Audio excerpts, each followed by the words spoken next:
Unconventional leadership is a difficult thing to understand. It's difficult because it, by its very nature, is intended to be difficult to understand. Let's use an example of Lord Horatio Nelson, a British seaman in the Napoleonic era. He rose to great prominence as Admiral and then Lord Horatio Nelson. And Lord Nelson had a very uncanny way of being able to detect opportunities.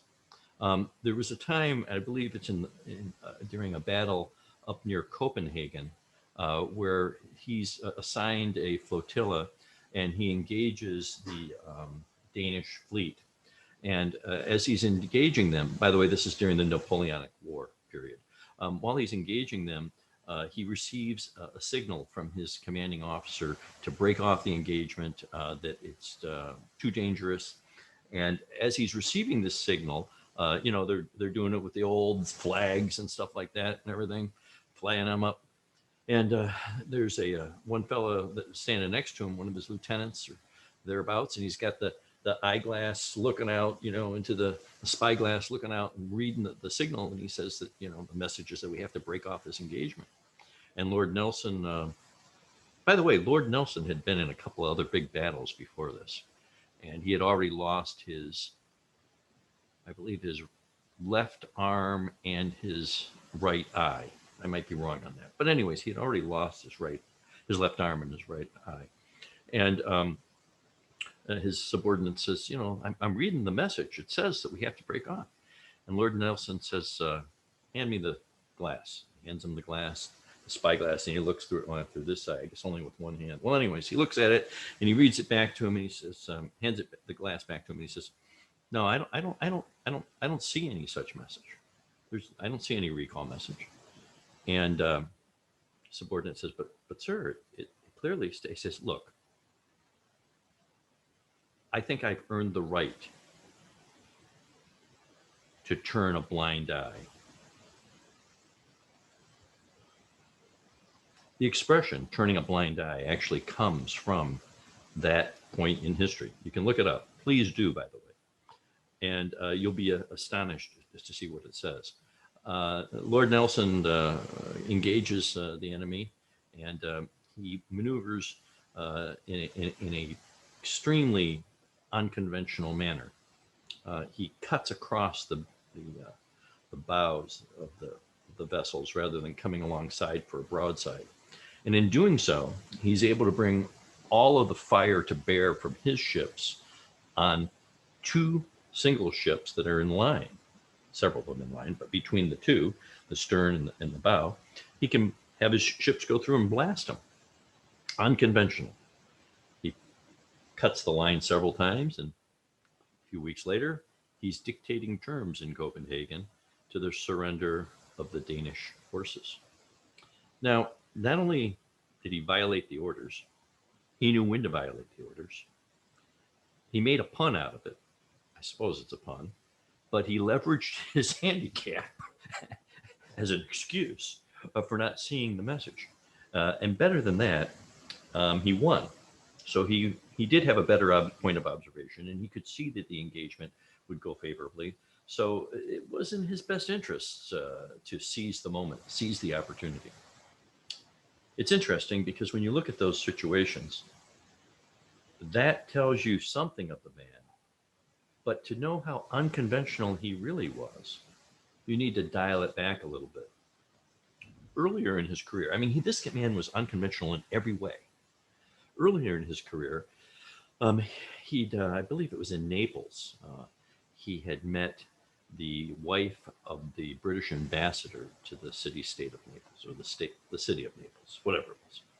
And he started a passionate affair with her. Her name escapes me for the moment, but at any rate, this was a very scandalous affair that became an open secret throughout the empire. And that's pretty unconventional. But even more unconventional than that, when her husband and her were recalled to Britain, to England, because he was no longer serving as the ambassador there, Lord Nelson built them a house. and then he moved in with them.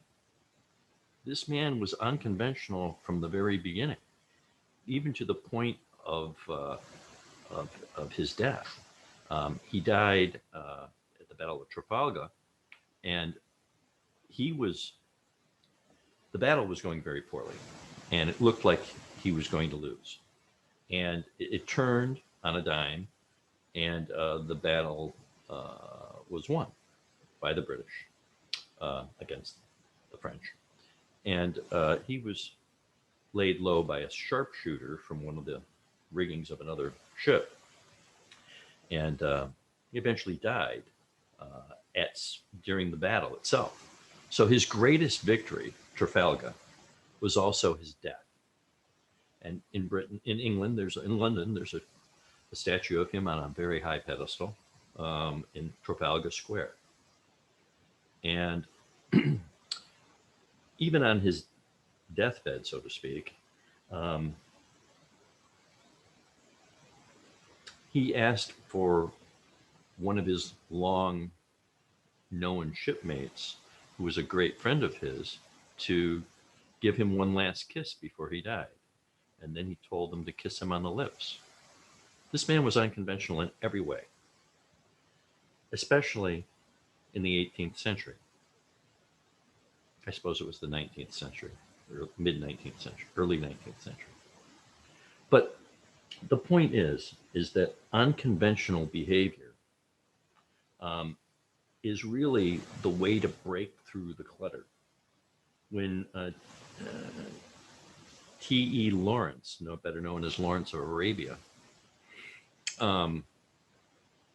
was pondering a tactical situation, he identified an impossible task that he was prepared to take on, to cross the Sinai, a desert, anyways, that was thought incrossable, and to take on a fortification at Aqaba. Well, this is a very so unconventional of a tactic that the Aqaba, which was defended by the Turks at the time, didn't even have cannons that faced inward.